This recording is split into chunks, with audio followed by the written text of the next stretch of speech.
अस्सलाम वालेकुम जी, मेरा नाम खुर्रम शहजाद सियाल है। Mathematics department city college of science and commerce Multan से मेरा ताल्लुक़ है। डियर स्टूडेंट्स, फ़र्स्ट ईयर का सिलेबस हम डिस्कस कर रहे हैं और पंजाब टेक्स्ट बुक बोर्ड को हम फॉलो कर रहे हैं। प्रीवियस लेक्चर्स में हमने चैप्टर नंबर 4 डिस्कस कर लिया और चैप्टर नंबर 4 की एक्सरसाइज 4.9 हमने डिस्कस की प्रीवियस लेक्चर में, और इससे पहले 4.9 के 2 लेक्चर्स हो चुके हैं। तो आई होप कि आप लोगों ने इंशाअल्लाह वो देख लिए होंगे, और अगर वो नहीं देखे तो आपसे रिक्वेस्ट है कि काइंडली आप वो देख लीजिएगा, क्योंकि चेन सिस्टम है तो उसके बगैर फिर आपको पता है कि हर लेक्चर एक चीज़ सीक्वेंस के साथ जो समझ आती है वो ऐसा नहीं कि मतलब कोई भी लेक्चर आप देख लें और आपको समझ आना शुरू हो जाए। तो मेरा ख्याल सीक्वेंस का बनाना मैथमेटिक्स के अंदर बहुत ज़रूरी होता है। डियर स्टूडेंट्स, एक्सरसाइज 4.9 के प्रीवियस लेक्चर में हमने क्वेश्चन नंबर 6 तक डिस्कस किए थे। इस लेक्चर में हम क्वेश्चन नंबर 7, 8, 9, 10 4 क्वेश्चंस डिस्कस करेंगे, और ये हमारे पास साइमल्टेनियस इक्वेशन की टाइप 5 होगी। तो 5th टाइप में हमने यहाँ पे देखना है कि क्या है एक्चुअली। तो बच्चों, क्वेश्चन नंबर 7 से आगाज़ करते हैं। तवज्जो रखिएगा और अपनी कॉपी पेन संभाल लीजिएगा। हर स्लाइड के ख़त्म होने पर वीडियो को पॉज करके पहले वो स्लाइड नोट कर लीजिएगा, फिर अगली स्लाइड की तरफ आपने प्ले करना है और मूव करना है, ताकि आप मेरे साथ कंटिन्यूटी में रहें और हमारा जो ताल्लुक़ है वो बना रहे, और क्वेश्चंस की जो इक्वेशंस के जो रेफरेंसेस हैं वो आपको मिलते रहें, वो डिस्टर्ब ना हो। तो डियर स्टूडेंट्स, अब यहाँ से आगे मेरे पास क्वेश्चन नंबर 7 जो है, इसमें 2 इक्वेशंस दी हुई हैं, साइमल्टेनियस इक्वेशंस हैं। इनको मैंने सॉल्व करना है।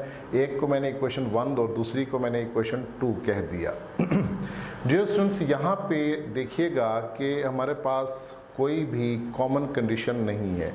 जो हमने केस 1 डिस्कस किया था साइमल्टेनियस इक्वेशन का 4.8 में, क्वेश्चन नंबर 1 से क्वेश्चन नंबर 7 तक, उसमें था कि एक इक्वेशन लीनियर थी और एक इक्वेशन क्वाड्रेटिक थी, ठीक है। और जो दूसरी टाइप हमने डिस्कस की थी क्वेश्चन नंबर 7, 8, 9 एक्सरसाइज 4.8 के, उसमें एक्स स्क्वायर और वाई स्क्वायर दोनों इक्वेशंस में मौजूद था, और उन दोनों का जो कोफिशिएंट था वो सेम था या 1 था, ठीक है। तो वो हमने सॉल्व की दूसरी टाइप। तीसरी टाइप में हमने ये देखा कि सिर्फ 2 इक्वेशंस थी, दोनों क्वाड्रेटिक थी और दोनों में एक्स स्क्वायर और वाई स्क्वायर ही था, इसके अलावा और कोई टर्म, कोई चीज़ मौजूद नहीं थी। एक्स नहीं था, वाई नहीं था, एक्स वाई नहीं था। 4th टाइप जो हमने डिस्कस की, उसमें हमने ये देखा था कि एक हमारे पास इक्वेशन थी a x square plus b 2hx y plus b y square is equal to 0, homogeneous वाली इक्वेशन थी, और उसको हमने सॉल्व करके पहले 2 लीनियर इक्वेशंस बनाई थी, फिर क्वेश्चन को आगे कंटिन्यू किया था। तो इस टाइप के अंदर बच्चों आपको 2 जो इक्वेशंस मिलेंगी उनमें कोई भी चीज़ कॉमन नहीं होगी, कोई ख़ास बात नहीं होगी, सिवाय इस बात के कि आपके पास इन दोनों इक्वेशंस के अंदर बच्चों, यहाँ पे इन दोनों इक्वेशंस के अंदर ये पॉइंट आपने जहन में रखना है कि एक्स वाई वाली जो टर्म है ना, ये लाजमी मौजूद होगी, या तो इक्वेशन 1 में मौजूद होगी या इक्वेशन 2 में मौजूद होगी, या दोनों इक्वेशंस में एक्स इंटू वाई मौजूद होगा। अगर ऐसी सूरत आपको मिले तो आपने ऐसे क्वेश्चंस को कैसे सॉल्व करना है।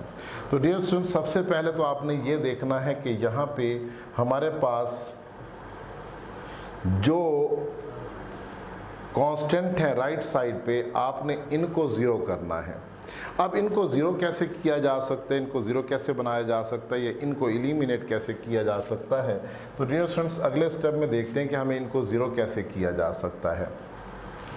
तो देखें, यहाँ से आगे मैं करता हूँ जी इक्वेशन 1 को, जो इक्वेशन 1 है उसको 15 से मल्टीप्लाई कर देता हूँ, यानी ये वाला जो 15 है इसको इस 16 से मल्टीप्लाई करेंगे, यानी 15 को मल्टीप्लाई बाय इक्वेशन 1 कर देंगे, और ये जो 16 है इसको इक्वेशन 2 से मल्टीप्लाई कर देंगे। तो इससे क्या होगा, अल्टीमेटली हमारे पास दोनों इक्वेशंस की राइट साइड पे 240 हो जाएगा, और लेफ़्ट साइड पे तो ज़ाहिरी बात है उसी हिसाब से जो चेंजिंग होंगी वो होंगी, लेकिन राइट साइड पे दोनों तरफ क्या हो जाएगा, 240 हो जाएगा। तो जब हम इसको माइनस करेंगे तो नीचे वाली जो इक्वेशन है उसके साइन क्या हो जाएंगे, चेंज हो जाएंगे। तो जैसे ही आप साइन चेंज करेंगे तो आपके पास ये 240 कैंसिल हो जाएगा, बाकी बचेगा 15x square minus 16xy minus 15y² is equal to 0। और अगर आप लोगों ने प्रीवियस लेक्चर देखा हुआ है तो आपको फ़ौरन ये मेथड समझ आ गया होगा कि इस टाइप की इक्वेशन तो हमने प्रीवियस लेक्चर में क्वेश्चन नंबर 4, 5, 6 में डिस्कस की थी। तो सेम बच्चों वही मेथडोलॉजी अब यहाँ से आगे आप लोगों ने अडॉप्ट करनी है। तो आप लोग ये स्लाइड नोट कर चुके होंगे, अब मैं स्लाइड चेंज करने जा रहा हूँ। तो बच्चों यहाँ पे देखें, आप लोग नोट कर चुके हैं, तो मैं यहाँ पे लिखता हूँ, इसकी फैक्टराइजेशन करता हूँ। ये मैंने इक्वेशन लिखी, आगे मैंने इसके फैक्टर्स बना लिए। तो फैक्टर्स बनाने का तरीका हम प्रीवियस लेक्चर में बड़ी डिटेल में डिस्कस कर चुके हैं, और अगर किसी दोस्त ने नहीं देखा तो काइंडली प्लीज़ प्रीवियस लेक्चर को देख लीजिए ताकि आपको ये समझ आ जाए। तो यहाँ से आगे आपने इसके वो कॉमन ले लिए।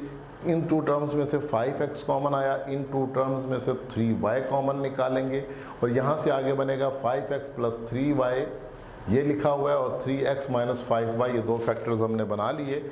इसके बाद हमने बच्चों करना ये है कि पहले फैक्टर को भी 0 के इक्वल रख लिया और दूसरे फैक्टर को भी हम लोगों ने 0 के इक्वल रख लिया।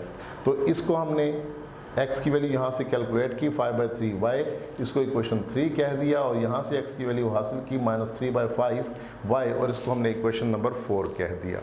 तो डियर स्टूडेंट्स, यहाँ से आगे अब आप लोगों ने क्या करना है जी, पहले आपने इक्वेशन 3 को लेकर और इक्वेशन 1 या 2 जो आपका दिल करता है उस इक्वेशन को इस्तेमाल कर लें, जो आपको आसान लगती है उसको इस्तेमाल कर लें। मुझे इक्वेशन 2 आसान लग रही थी तो मैं इसको इस्तेमाल करूंगा इक्वेशन 2 के अंदर, इसको भी इस्तेमाल करूंगा इक्वेशन 2 के अंदर।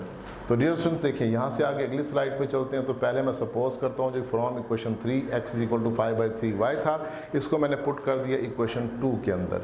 तो इक्वेशन 2 है मेरे पास x y is equal to 15। अगर आपको याद हो तो हमारे पास बच्चों इक्वेशन 2 थी x y is equal to 15।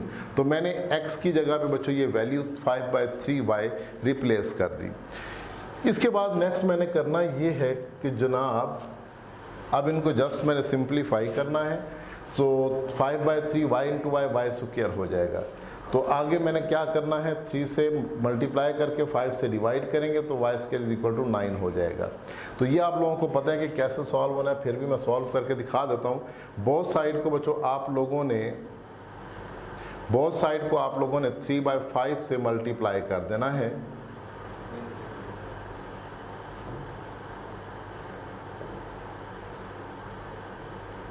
Five by 3 y square is equal to 3/5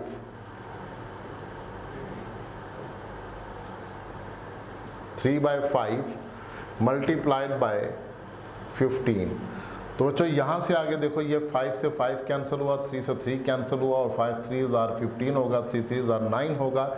so y square की वैल्यू आपके पास बच जाएगी 9।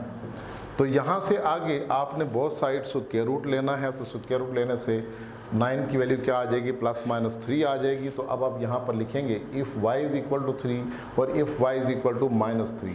तो ये जो y की वैल्यू 3 है वो आपने इस इक्वेशन 3 में पुट करनी है। ये जो इक्वेशन 3 है, यहाँ पे y की वैल्यू जब पुट करेंगे तो आपके पास बच्चों अगली स्लाइड के अंदर पुटिंग 3, तो मैंने यहाँ पे जब y की जगह वैल्यू 3 और -3 पुट की तो 3 से 3 कैंसिल हुआ, और 3 से 3 कैंसिल होने के बाद x की वैल्यू क्या हो जाएगी 5, और दूसरी x की वैल्यू आ जाएगी हमारे पास -5।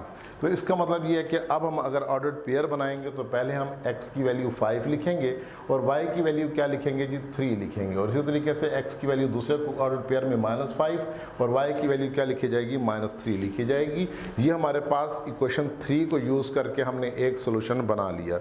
इसके बाद डियर स्टूडेंट्स हमने इक्वेशन 4 को यूज़ करना है अगले स्लाइड पे, और इसको हमने इक्वेशन 2 के अंदर पुट करना है। तो 2 चूँकि आसान सी शेप थी तो मैंने इसलिए यहाँ पे पुट किया सारी वैल्यूज़ को। तो -3/5y को यहाँ पुट किया। सेम वही मेथड y इंटू वाई बच्चों क्या हो जाएगा y स्क्वायर हो जाएगा, और बोथ साइड को -5/3 से मल्टीप्लाई करेंगे तो y स्क्वायर की वैल्यू आपको -25 मिलेगी। और यहाँ से जब आप अंडर रूट लेंगे +-5 तो इसका मतलब है y की वैल्यू आ जाएगी +-5 आयोटा, क्योंकि नेगेटिव का अंडर रूट आ रहा है तो नेगेटिव का अंडर रूट हमेशा क्या होगा आयोटा होगा। तो ये बात हमें पता है। तो अब हमने y की 2 वैल्यूज़ बनानी है अगली स्लाइड पर, और यहाँ पे y की 2 वैल्यूज़ +5 आयोटा और -5 आयोटा पुट करना है। देखिए जी, if y is equal to 5 iota, y is equal to -5 iota है, तो आपने इसको इक्वेशन नंबर 4 में पुट किया। 4 में पुट करने के बाद ये सूरत हाल बनी, -3/5 इंटू 5 आयोटा, -3/5 इंटू -5 आयोटा। तो बच्चों कटिंग करेंगे, कटिंग करने के बाद x की वैल्यू -3 आयोटा और दूसरी x की वैल्यू क्या हो जाएगी, माइनस और माइनस प्लस करके 3 आयोटा हो जाएगी। ऑर्डर्ड पेयर बनाएंगे तो x की वैल्यू -3 आयोटा, y की वैल्यू 5 आयोटा होगी।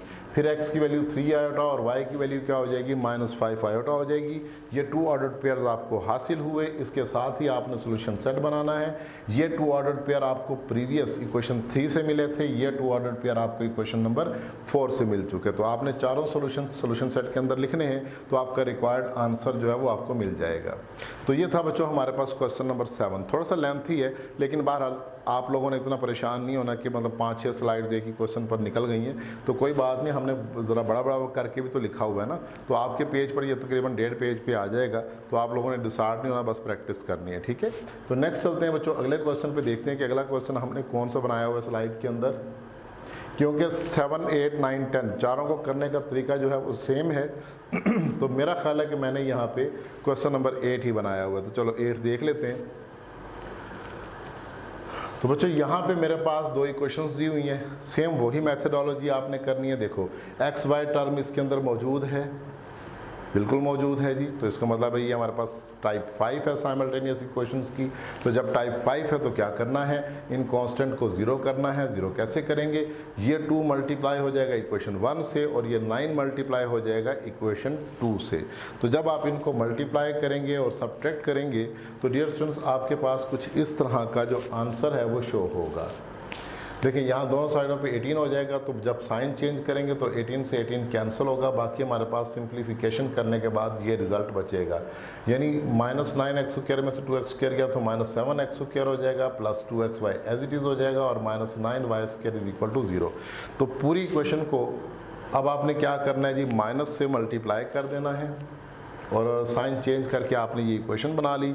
आगे आपने इसकी फैक्टराइजेशन करनी है और फैक्टराइजेशन करने के माशाल्लाह अब आप कारीगर हो चुके होंगे, क्योंकि चैप्टर 4, 9 जो है वो ऑलमोस्ट एंडिंग पे है, तो इसलिए अब आपको फैक्टराइजेशन आनी चाहिए। तो नेक्स्ट ईयर स्टूडेंट्स हमने करना ही है कि इन दोनों में से x कॉमन निकाल लिया, इन दोनों में से y कॉमन निकाल लिया और 2 फैक्टर्स बना लिए। 7x - 9y into x plus Y is equal to 0। तो दोनों फैक्टर्स को 0 के इक्वल रखा। यहाँ से इस इक्वेशन से x की वैल्यू हासिल की, इक्वेशन नंबर 3 हो गई। यहाँ से x की वैल्यू हासिल की, इक्वेशन नंबर 4 हो गई।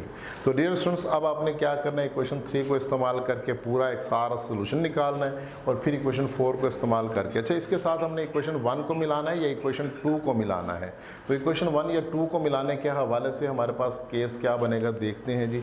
जो आपको आसान लगते हैं वैसे कोई भी मिलाई जा सकती है, इसमें कोई ज़रूरी नहीं है, नेसेसरी नहीं है कि इक्वेशन 1 अटैच की जाए या इक्वेशन 2 अटैच की जाए। जो मर्जी इक्वेशन आप ले लें, जो हमारे क्वेश्चन में हमें गिवन थी उसमें से कोई भी आप इक्वेशन यूज़ कर सकते हैं।